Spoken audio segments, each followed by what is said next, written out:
আসসালামু আলাইকুম বিআই।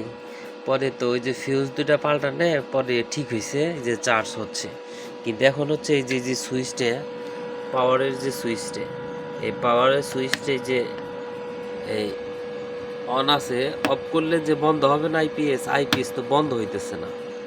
এই যে বন্ধ হইতেছে না, পাওয়ারে কোনো কাজ করতেছে না। আর এই যে এসি চার্জ মানে এই চার্জটা হইতেইছে, কালকে রাত্রে ঠিক করছি, এখন পর্যন্ত চার্জ হচ্ছেই, এটা বন্ধ হইতেছে না, কন্টিনিউ সাউন্ডও হইতেছে।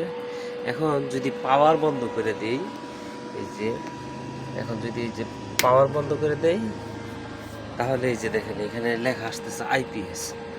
আর এই যে এখন চার্জিং এর ইটা বন্ধ করে দিছি, আইপিএস লেখা আসছে। এখন এই যে পাওয়ার বন্ধ করলে এখন আইপিএস বন্ধ হইতেছে। তাছাড়া মানে এই সুইচে, এই পাওয়ার সুইচে কাজ করে না, ডাইরেক্ট হইলো। ওই যে এখন আমি যে কারেন্টের লাইন দিচ্ছি, এই যে দিতেছি,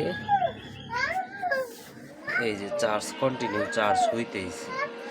আগে তো ফুল চার্জ হয়ে অলরেডি এই সাউন্ডটা বন্ধ হইতো।